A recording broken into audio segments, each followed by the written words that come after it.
They thought they buried you, but God planted you. The people who betrayed you believed it was the end of your story. They left you shattered, forgotten, discarded, like you no longer mattered. But here's the truth they never saw coming. God does not abandon his warriors. He does not leave his children broken in the dark. He takes the ashes of your pain and begins to rebuild you piece by piece, right in front of those who tried to destroy you. And when that happens, they won't be able to look away. They'll see the very person they left for dead rise higher, stronger, visa untouchable. This is not just about revenge. This is about rebirth. It's about turning scars into armor, betrayal into wisdom, and silence into unshakable power. The Stoics called this the highest victory, not to become bitter like your enemies, but to rise above them calm, unbreakable, and beyond their reach. So don't mistake your current struggle as your ending. What you see as ruin, God sees as the foundation. What you call scars, he calls strength. And when he rebuilds you, it won't be in secret.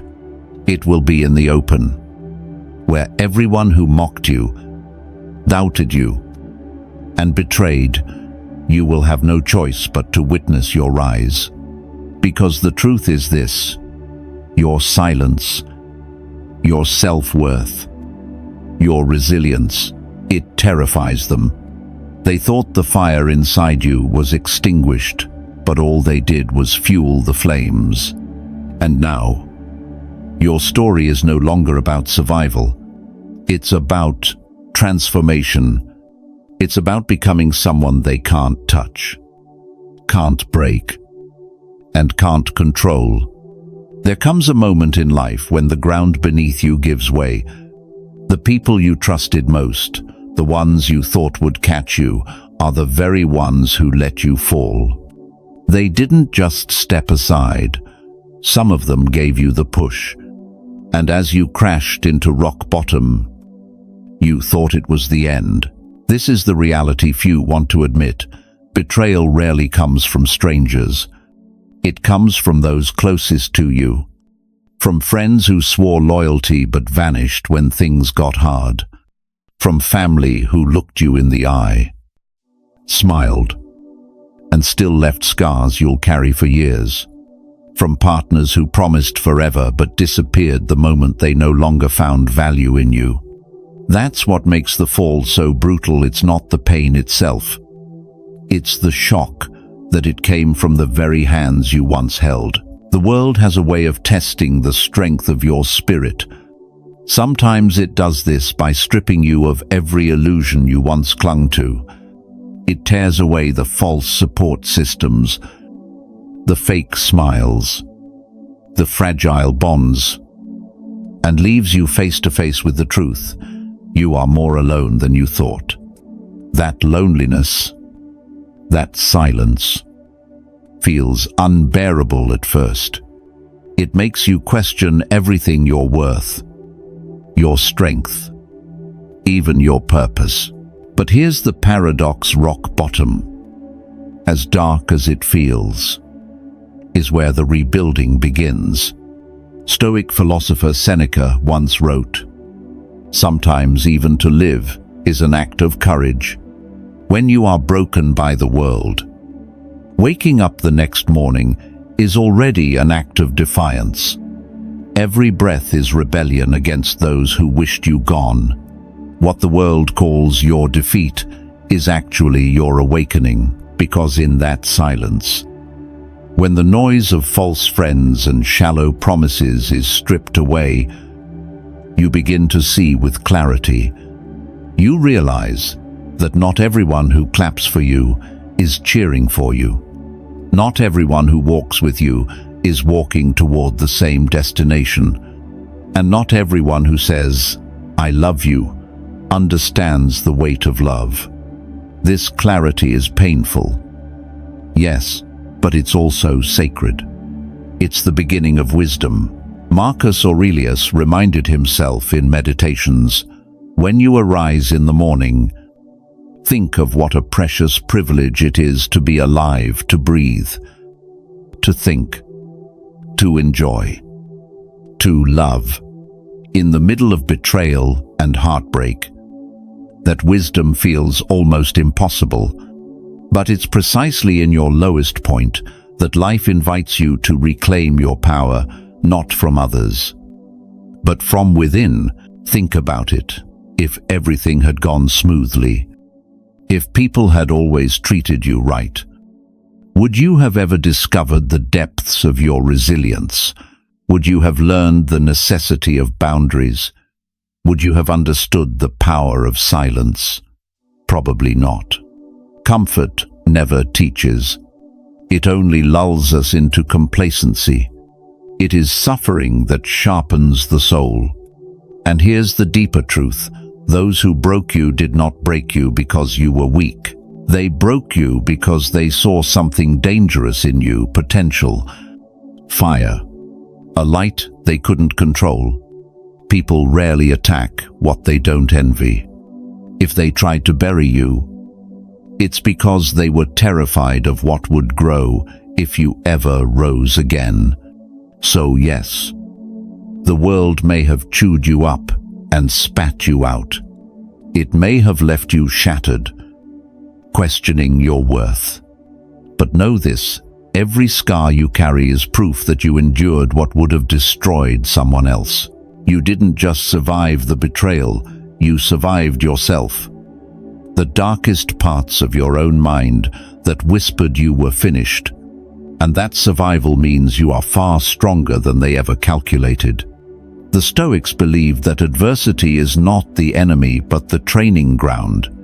Epictetus said, "Difficulties show a person's true character." In that sense, every heartbreak, every betrayal, every crushing silence after the storm, it was never designed to end you. It was designed to reveal you. The pain you feel now is not punishment. It is preparation. Preparation for a stronger version of you that the world and your enemies are not ready to face. God has a way of using brokenness as a canvas. The cracks in your soul are not flaws. They are the places where His light will shine through. So when the world knocks you down, don't be quick to curse the fall. That dirt you're lying in, it's not your grave, it's your soil. And from that soil, with God's timing, you will rise. And when you rise, those who laughed, those who doubted, those who betrayed you won't need to speak a word. Your very existence will be the loudest testimony they thought you were finished. But you were only just beginning. Have you ever asked yourself why they worked so hard to see you broken? Why the very people who smiled in your face seemed almost relieved when life crushed you? It's because your strength reminds them of their weakness. Your light exposes their shadows, and your potential is the mirror that reflects everything they failed to become. Here's the uncomfortable truth. People rarely attack what doesn't threaten them. If you were truly weak, irrelevant, or insignificant, they would have ignored you. But they didn't. They targeted you. Why? Because even in your silence, even in your imperfections, you carried something they could not stand to see possibility. Think about it. They laughed when you stumbled, not because your fall was funny, but because it gave them a momentary illusion of superiority. They whispered lies, not because you were unworthy, but because your authenticity made their deception unbearable. They celebrated your failures, not because they wanted you gone, but because deep down they feared what would happen if you ever realized how powerful you really are. The Stoics understood this dynamic long before modern psychology gave it a name. Today we call it psychological projection, when people transfer their own insecurities and failures onto others. Marcus Aurelius observed it with piercing clarity when another blames you or hates you, or people voice similar criticisms. Go to their souls. Penetrate inside and see what sort of people they are. You will realize that there is no need to be racked with anxiety that they should hold any particular opinion about you. In other words, their hatred isn't about you, it's a confession about them. But envy has a unique cruelty. It doesn't just want to possess what you have, it wants to destroy it so no one can have it. Envious people don't want equality. They want to watch you fall so their own stagnation feels justified. That's why they whispered doubts into your ear, sabotaged your efforts, and smiled when you failed. They thought if they could break you, they could silence the reminder of everything they were too afraid to become. Yet, here's the irony in trying to destroy you. They revealed themselves. In trying to bury you, they exposed their fear. And in trying to silence you, they made your eventual rise inevitable. Because nothing ignites a soul more than injustice. Nothing sharpens inner peace more than betrayal. Nothing awakens self-worth like realizing you gave everything to people who gave you nothing in return. The greatest danger to fragile people is not your mistakes, it's your growth. When you begin to build psychological boundaries, when you refuse to react to their insults, when you stay calm instead of lashing out, that silence is louder than any scream. It unsettles them. Why? Because it proves they no longer control you. And when they can't control you, they fear you. Narcissists and manipulators live off emotional chaos. They need you to react so they can feel important. But when you walk away, when you rise without bitterness, when you embody that high-performance mindset that focuses on building instead of breaking, they are left powerless. Your very refusal to sink to their level is the most humiliating defeat they can suffer. God allows these betrayals not to punish you, but to purify your vision, to show you who was real and who was pretending, to strip away the illusion so that when He rebuilds you, your foundation is unshakable. Remember this. The people who want you broken don't actually want your destruction, they want your silence. But God flips the script. He turns your silence into strength, your resilience into testimony, and your scars into proof that no weapon formed against you could prevail. So the next time you wonder, why me? Why did they do this? Remind yourself it was never really about you. It was about the fire you carry, the resilience in your blood, the potential in your spirit. That's what scared them. That's why they tried to crush it.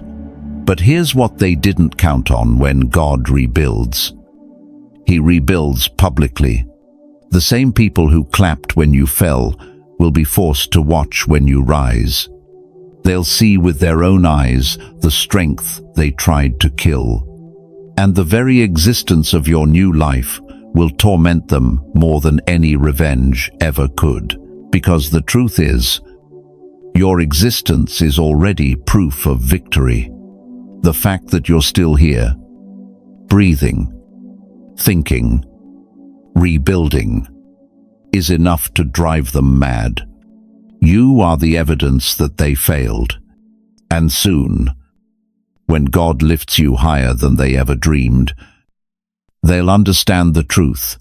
They feared all along. You were never broken. You were only being prepared. Those who tried to break you thought they were ending your story. They believed that betrayal, abandonment, and cruelty would silence you forever. But here's the fatal miscalculation they made. Pain does not erase the strong, it remakes them. Their biggest mistake wasn't in underestimating your strength. It was in misunderstanding the nature of struggle itself. They thought that suffering was final, that scars meant defeat, that silence meant weakness. But anyone who has walked through fire knows the truth. Pressure doesn't just destroy, it transforms. Diamonds are created under pressure. Steel is forged in fire, and souls are strengthened in adversity. What they failed to realize is that every blow they struck was sharpening you. Every betrayal was chiseling away illusions.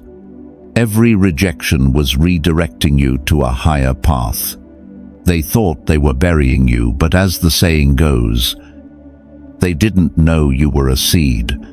Think about the arrogance of their assumption. They believed that by leaving you broken, they would watch you fade. But in reality, all they did was create the conditions for a comeback they never anticipated. Stoic philosopher Epictetus once said, "Difficulties are things that show a man what he is. By trying to destroy you, they only revealed you to yourself. They awakened a power you didn't even know you had."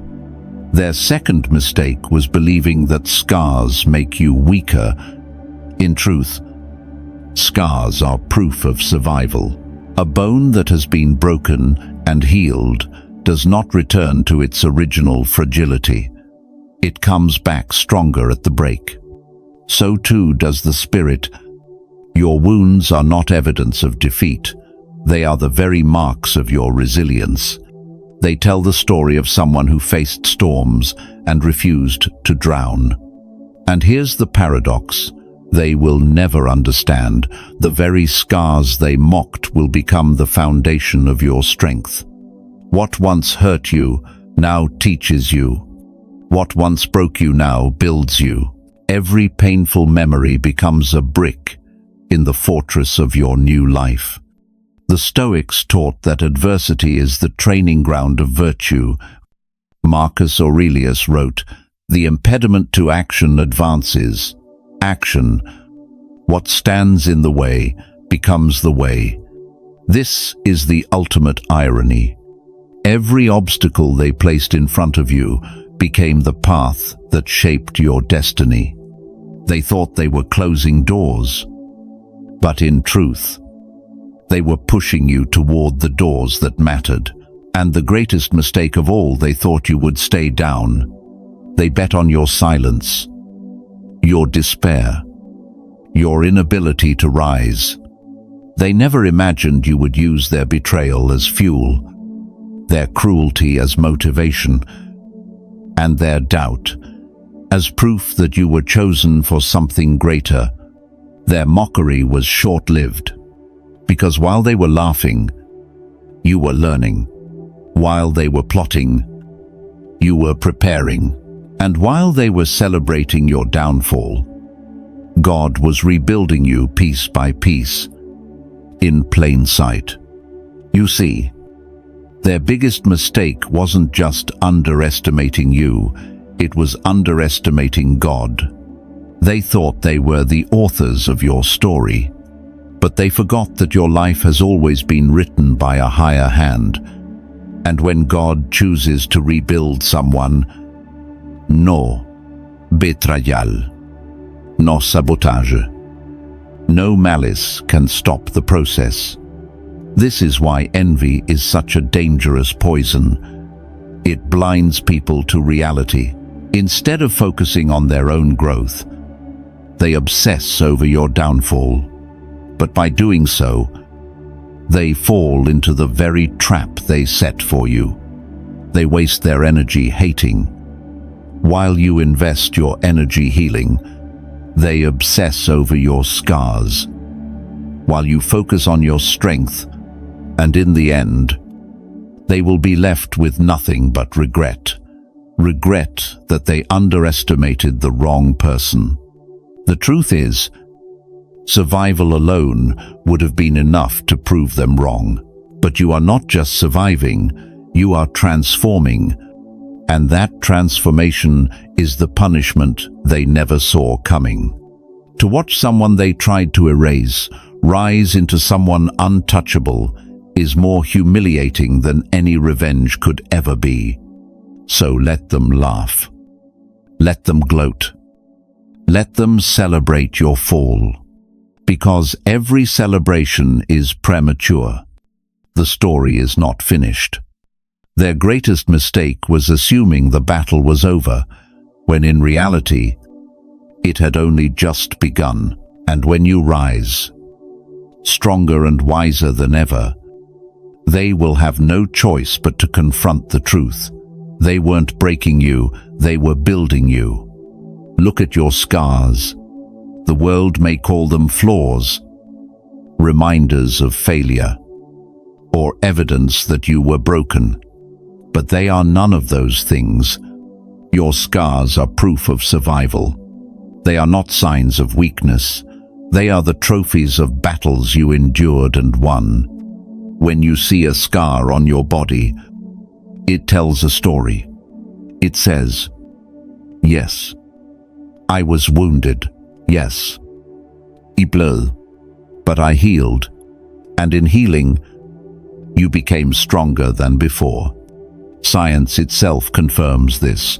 A broken bone, once mended, often returns harder at the fracture. The Stoics would say the same of the spirit when the soul is tested and survives. It does not return fragile, it returns resilient. Marcus Aurelius wrote, "The impediment to action advances. Action, what stands in the way becomes the way." Your scars are living evidence of that truth. What was once an obstacle has become the very foundation of your strength. What once tried to break you has been transformed into the fuel that rebuilt you. But scars are not just physical. The deepest ones are invisible: the heartbreak, the betrayal, the moments you thought you would never recover from. These scars live in the soul, in the quiet spaces of memory. And yet, even these are not signs of defeat. They are proof that you faced storms others could not endure. And you are still here. That makes them sacred. Here's the shift in perspective. Instead of hiding your scars, learn to wear them with pride. They are not stains, they are symbols. They say to the world, I have been tested, I have been hurt, but I am unbreakable. Emotional intelligence begins here when you stop viewing your pain as shame and start seeing it as your certification of strength. Think about warriors in ancient times. Their scars were not hidden, they were displayed as marks of honor, proof of courage, and reminders of battles survived. So why should your scars be any different? Every time you look at them, remind yourself, this did not end me. This made me. The world wants you to believe that being hurt makes you less, but the opposite is true. Being hurt and surviving makes you more resilient, more discerning, more unshakable in your boundaries. Those scars sharpen your self-worth, teaching you never to hand your trust cheaply again. They protect your inner peace by reminding you of what you've already overcome. And perhaps most importantly, your scars are the very things that terrify those who tried to harm you, because they see now that the wounds they inflicted only made you stronger. They expected you to collapse under the weight of pain. Instead, you rose, scarred. Yes, but wiser, tougher, untouchable. God does not erase your scars. He sanctifies them. He turns them into living testimonies that silence every enemy without a word. When people look at you now, they may not know the depth of your pain, but they will see the strength you carry. That strength is written in every scar, every healed fracture, every memory turned into resilience. So don't despise the marks life left on you. See them for what they are. Reminders that you have endured what others could not. Proof that no betrayal, no rejection, no cruelty could erase your spirit. Your scars are not the end of your story. They are the evidence that your story is still being written by God, by discipline, and by the unshakable will to rise again. When the world breaks you, it feels final. The betrayal, the silence, the abandonment. It all seems like proof that you've been defeated. But what if the breaking is not the end? What if it is the beginning of a deeper process? One that only God and inner philosophy can reveal. God has a way of using pain as raw material. He takes the very moments that were designed to destroy you and turns them into the foundation of your renewal. He does not rebuild you in secret. He does it openly, in front of those who thought you would never rise again.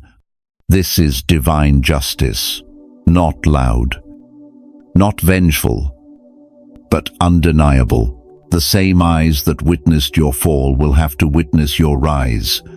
Yet God's work is not instant. A masterpiece is never painted overnight. The rebuilding process is slow, deliberate, intentional. Every scar becomes a brushstroke. Every tear becomes part of the canvas. It hurts. Yes, but as the Stoics remind us, suffering is not wasted, it is training. Seneca wrote, "Difficulties strengthen the mind. As labor does the body, your pain is not proof of God's absence. It is proof of His craftsmanship." At the same time, Stoicism teaches you the discipline to endure while God rebuilds you. The Stoics did not pray for easier lives, they prayed for stronger minds. They understood that you cannot control the actions of others, but you can control your response. Betrayal may not be your choice, but silence can be your weapon. Rejection may not be in your hands, but resilience is.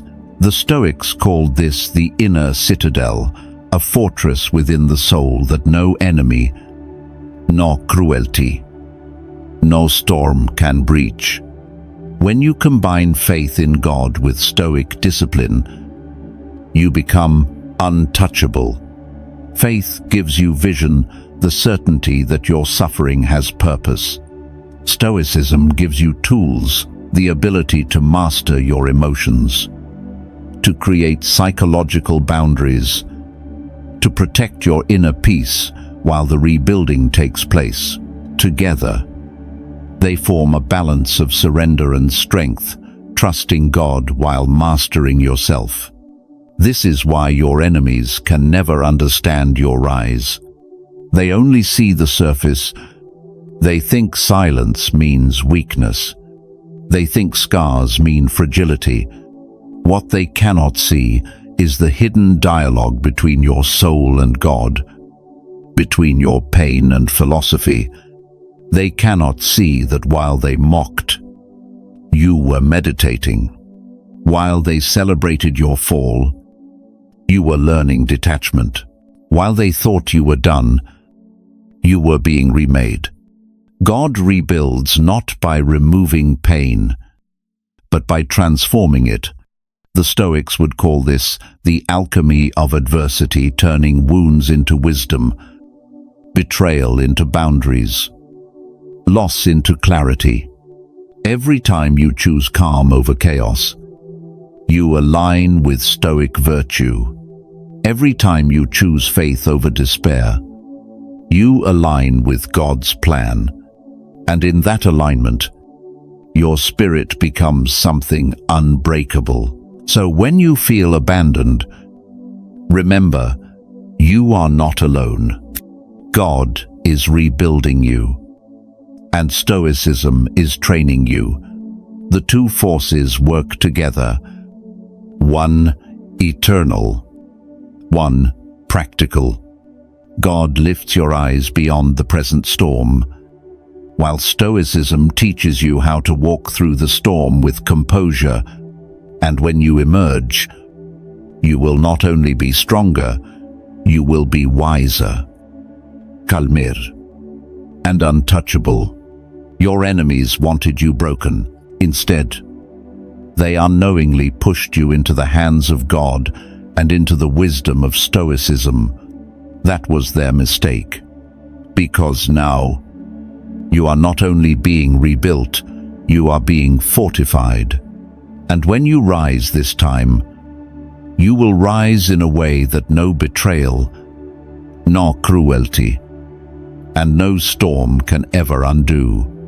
When God begins to rebuild you, and Stoic discipline strengthens you, something remarkable happens.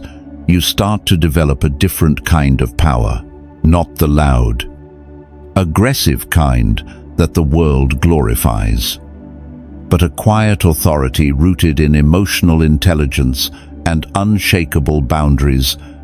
Emotional intelligence is the ability to master your emotions instead of being mastered by them. It's not about suppressing what you feel, it's about understanding it, directing it, and refusing to let it dictate your actions. Most people lash out when hurt, give in to anger when betrayed, or collapse una reaction. But you're learning to pause, to reflect, to choose calm over chaos. That's what makes you dangerous to those who once controlled you. The Stoics understood this centuries ago. Epictetus taught, it's not what happens to you, but how you react to it that matters. Emotional intelligence is precisely that, recognizing that while you cannot control what others do, you always control your response. They may insult you, betray you, abandon you, but the moment you choose silence over retaliation, composure over case, you reclaim your power. And with emotional intelligence comes the second weapon, psychological boundaries. This is where you learn to say, no more. No more access for those who only drain. No more trust given to those who proved unworthy. No more bending yourself to please people who would never do the same for you. Boundaries are not walls, they are gates, and you are the gatekeeper. The reason you were once broken so easily was not because you were weak, it was because you allowed too much access. You handed over your peace, your self-worth, your energy to people who didn't deserve it. Now, with boundaries, you protect what is sacred. You understand that not everyone deserves to know your heart, to share your silence, or to walk with you into your future. And here's the irony. The people who hurt you will call your boundaries cold or selfish. They will try to shame you back into compliance. But that's only because they can no longer exploit you. What they call selfishness. Stoicism calls wisdom what they call pride. God calls self-worth. The truth is, protecting your inner peace is not selfish, it's survival. When you merge emotional intelligence with psychological boundaries, you reach a state of inner peace that nothing external can shake. You stop explaining yourself to those determined to misunderstand you. You stop chasing closure from those who never intended to give it. You stop wasting your fire on people who only wanted to dim it. Instead, you live with quiet confidence, letting your growth speak louder than your words ever could. This is the stage of rebuilding where you no longer fight battles unworthy of you. You realize that silence is not weakness, it is strategy. You understand that walking away is not defeat, it is dominance. Because true strength is not measured by how loud you can roar, but by how steady you remain when others are screaming. And when those who broke you see this, it terrifies them. They cannot provoke you anymore. They cannot pull you back into the chaos. They cannot guilt you into staying in places you've outgrown. Your very refusal to engage becomes their punishment, and your boundaries become their mirror, showing them all the ways they failed to control you. This is emotional intelligence in its purest form, not reacting to every insult, not explaining every choice, not opening every door.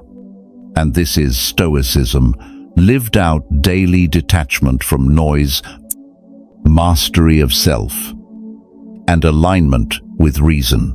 Combine that with God's rebuilding process, and you become not only unbreakable, but untouchable. So remember this: the next time they test you, do not give them the reaction they crave. Stand firm. Protect your boundaries. Guard your inner peace. Because nothing destroys a manipulator faster than a person they can no longer provoke. And nothing glorifies God more than seeing his warrior calm in the storm, unshaken, unbothered, and free. There is a unique kind of justice in life, one that requires no shouting, no revenge, no schemes. It is the justice of your quiet rebuilding. The same people who once smiled at your pain will one day be forced to watch your rise. And that sight, that undeniable reality, will be the sharpest punishment they could ever receive. You see, when they broke you, they thought the story ended there. They imagined you lying in the dirt, defeated, while they carried on without guilt. For a while, they were confident. They whispered to themselves that you were finished, that you would never recover. But the very moment you stood back up, even shakily, their illusion began to crack. Because nothing unsettles those who hurt you more than realizing their cruelty did not destroy you, it forged you. The Stoics would remind us, the best revenge is not to be like your enemy, and that is precisely why your recovery is unbearable for them. They expect anger, they expect rage, they expect you to lash out so they can point and say, "See, they're still broken." But when you rise calm, grounded, composed, you strip away their narrative. You expose the truth. They no longer have power over you. And make no mistake, it torments them. Envy and regret are poisons that eat from within. When they see you at peace, their own chaos becomes louder. When they see you thriving, their own stagnation suffocates them. Your silence, your self-worth, your growth, these are mirrors they cannot bear to face, because they reveal everything they are not. This is why God rebuilds you in public, not because he wants you to humiliate your enemies, but because he knows that nothing convicts the heart more than undeniable evidence. Those who mocked your fall will have to choke on their own laughter when they witness your rise. And their punishment is not your anger, it's your absence. It's the sight of you living well without them. Think about it. If you had stayed down, They would have celebrated. If you had given up, they would have felt justified. But your recovery invalidates their entire plan. It tells them, you failed. They tried to bury you, but God turned that soil into your foundation. They tried to silence you, but your silence became your power. They tried to strip you of worth, but your worth only multiplied. And here's the bitter truth: they can't undo it. Once you rise, they can't reverse it. Once you establish boundaries, they can't breach them. Once you know your self-worth, they can't erase it. They are left powerless, reduced to spectators of a story they thought they controlled. This is the essence of quiet revenge: to live so fully, so intentionally, that their memory of what they did becomes their lifelong burden. They will replay the betrayal in their minds. Realizing that it did not stop you, they will see your growth and feel the weight of their own emptiness. And while you walk forward in strength, they remain trapped in the shadow of their choices. The Stoics would say this is justice by nature. Marcus Aurelius wrote, "The best way to avenge yourself is not to become like the wrongdoer." Your recovery embodies this truth. You don't need to strike back. You don't need to prove anything with words. Your existence, rebuilt and renewed, is proof enough. So don't waste energy plotting revenge. Don't waste time explaining yourself. Just rise. Rise with dignity, with clarity, with the calm confidence that God Himself is writing your story. Because when He rebuilds you, your enemies become your audience. And their punishment is not what you do to them, it's what they must watch you become. Survival is the minimum. Anyone can breathe, endure, and scrape by another day. But survival alone is not the destiny God has for you. You were not rebuilt to simply exist. You were rebuilt to thrive, to rise above mere survival and step into a life of purpose, discipline, and unstoppable growth. This is where the difference between the broken and the reborn is revealed.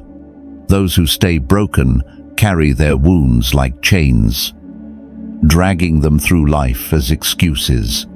But those who are rebuilt turn those same wounds into wings. They don't just survive betrayal, they learn from it. They don't just endure pain, they grow because of it. They don't just recover, they transcend. The Stoics taught that adversity is not something to run from, but something to embrace. Epictetus said, "Difficulties show what men are. Survival shows you are still breathing. But thriving proves you are unstoppable. It proves that what once buried you has now become your soil of growth. It proves that what once broke you has now built you."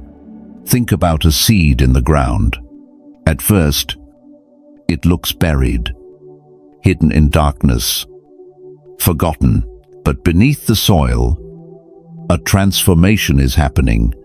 Pressure, struggle, and time all work together until that seed breaks open, not to die, but to sprout. What looked like burial was actually preparation. And when the seed rises, it doesn't just survive, it multiplies, grows, and flourishes. That is the story of your life.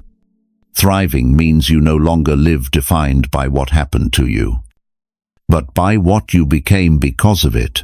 It means you choose growth over bitterness, clarity over confusion, and strength over victimhood.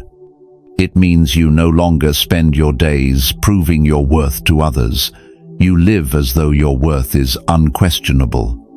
And this thriving is what terrifies those who once celebrated your pain, because they thought survival was the best you could manage.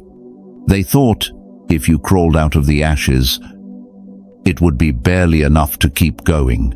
But when they see you flourishing, building new dreams, standing with calm confidence, radiating peace, they cannot touch it, exposes the futility of everything they did to stop you. God's rebuilding is never about restoration to what you were. It is about elevation into who you were always meant to be. He doesn't just patch the broken pieces, he reshapes them into something stronger, wiser, more radiant. And Stoicism ensures that when this new life emerges, it is built not on fleeting emotions, but on discipline, resilience, and inner strength. This is why thriving is the ultimate revenge. Not loud revenge, not bitter revenge, but silent, undeniable proof that you cannot be kept down. You don't just come back, you come back as more focused, more grounded, more untouchable. Your enemies are forced to sit in the discomfort of your transformation, realizing they no longer recognize the person they once tried to break. But here's the secret. Thriving isn't just for them to see, it's for you to live. It's for you to wake up each morning with clarity, knowing your scars are no longer chains but stepping stones. It's for you to carry an unshakable self-worth, knowing that betrayal no longer defines you. It's for you to walk in inner peace, knowing that no external storm can disturb the fortress within. You were not meant to live as a survivor alone. You were meant to live as proof of resilience, as evidence of divine justice, as a model of stoic strength. And when you choose not just to survive, but to thrive, you embody the ultimate truth. Nothing and no one can stop the person who refuses to stay broken. There is a stage in your rebuilding where you are no longer fragile, no longer swayed by every opinion, no longer shaken by every betrayal. This is the stage where you become untouchable, not because life stops testing you, but because you no longer depend on anything external to define your strength. To be untouchable doesn't mean nothing happens to you. Storms will still come. People will still betray. Enemies will still plot. But when God rebuilds you and stoic discipline shapes you, those things lose their power to control your spirit. They may touch your circumstances, but they cannot touch your core. The Stoics called this the inner citadel, a fortress within the soul. Marcus Aurelius wrote, "You have power over your mind, not outside events. Realize this, and you will find strength." This is what it means to be untouchable, the ability to remain steady while the world shakes, to remain silent while others provoke, to remain whole while others try to fracture you. In your past, you may have been easily wounded because you placed your worth in fragile hands. You let people's validation or rejection decide your value. You allowed their approval to dictate your peace. That was why betrayal crushed you so deeply. But when you rebuild, you reclaim what was always yours, the right to define your own self-worth. And once you stand on that foundation, no one can take it away. Untouchable people live by boundaries. They know where they end and where others begin. They no longer allow manipulators to guilt them into compliance or abusers to twist their reality. Emotional intelligence becomes their armor, inner peace becomes their shield, and the discipline of Stoicism becomes their weapon. And here's the beauty: becoming untouchable is not about becoming hard or bitter. It's about becoming free. Free from the need to please everyone. Free from the fear of rejection. Free from the chaos of reacting to every insult. You don't need to fight every battle. Your composure itself becomes the victory. This is why your enemies fear your rebuilding.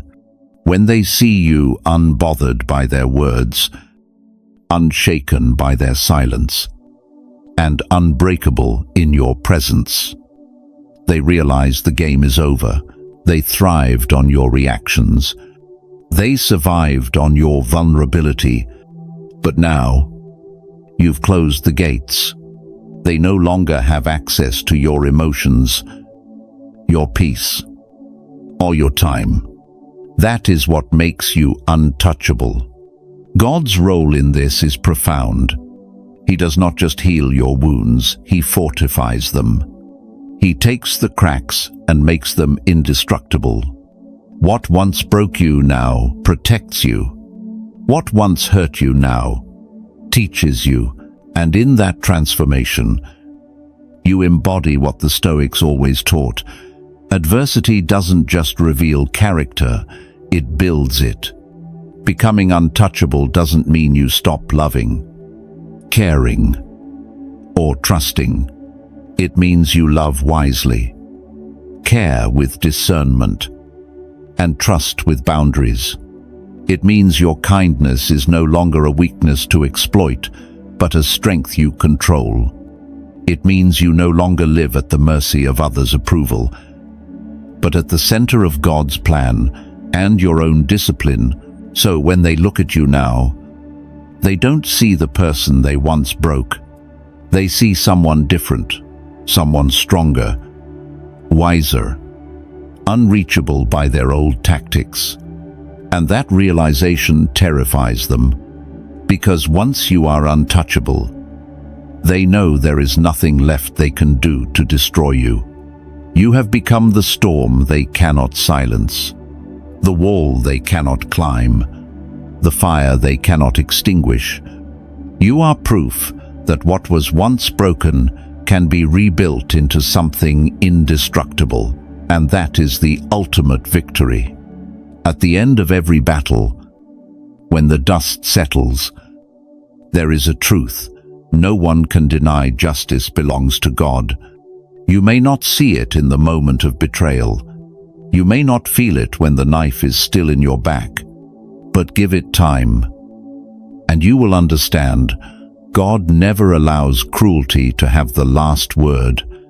Those who mocked you, who whispered behind your back, who watched you fall and celebrated, they thought your silence meant defeat. What they didn't realize was that your silence was only making space for God's voice. While they were plotting, He was preparing. While they were laughing, He was lifting. And while they thought you were gone, He was rebuilding you piece by piece, stronger than ever before. God's justice is not loud. It does not need to announce itself.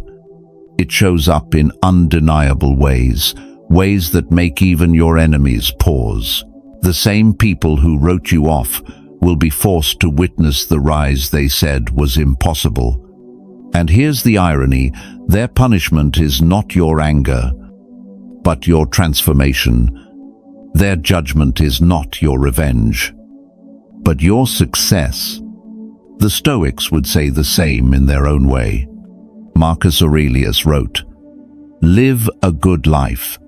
If there are gods, and they are just, they will not care how devout you have been, but will welcome you based on the virtues you have lived by." In other words, justice is woven into the very fabric of existence. Live with virtue, and the outcome will reveal itself in time. Betrayal may wound you, but virtue heals you. Hatred may surround you, but inner peace protects you. And that is God's justice, not only that He lifts you higher, but that He does it in the open. where no one can deny it. Your enemies won't need to hear your explanations. They will see your life. They will see your growth. They will see your calm confidence, your inner peace, your self-worth, your discipline, and the sight alone will be enough to haunt them. Do not confuse this with vengeance. Vengeance consumes the one who carries it. God's justice frees you from that burden. You don't need to chase revenge because He has already written the ending. Your role is simply to endure, to rebuild, and to walk forward in strength. His role is to ensure that no betrayal, nor cruelty, no weapon formed against you will prosper in the end. So when you doubt, when you feel like the pain was pointless, remember this: God wastes nothing. Every tear watered the soil of your future. Every scar became the foundation of your strength. Every lonely night became training for your resilience. And when the time is right, He will reveal the masterpiece He has been creating all along. And in that moment, His justice will speak louder than any revenge you could ever imagine. Because your enemies will not only see that you survived, they will see that you thrived. They will not only see that you healed, they will see that you became untouchable. They will not only see that you endured, they will see that you were chosen. That is the final truth. God's justice is not about punishing them, it's about elevating you. He rebuilds you not just for your sake, but so the world can see that faith, resilience, and discipline cannot be defeated. And when you stand in that light, unbroken, unstoppable, and untouchable, everyone, friend and foe alike, will know the truth. They tried to bury you, but God planted you, and His justice made sure you grew higher than they ever dreamed. They thought your story ended when they broke you. They thought betrayal would silence you, that rejection would erase you, that pain would bury you. But here you are, rebuilt, renewed, and reborn, stronger than they ever imagined, calmer than they can comprehend, untouchable in ways they will never reach. This is God's justice. This is Stoic strength. Your scars have become your armor. Your silence has become your weapon.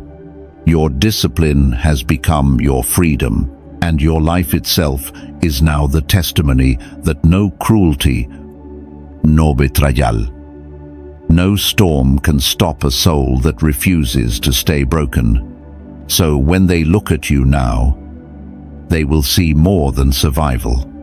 They will see transformation. They will see the masterpiece God has been crafting all along. And the irony, they'll have to watch it. They'll have to live with the reality that what they thought would destroy you only made you unstoppable. Remember this: you are not just a survivor, you are a warrior. You are not just a comeback, you are a revolution.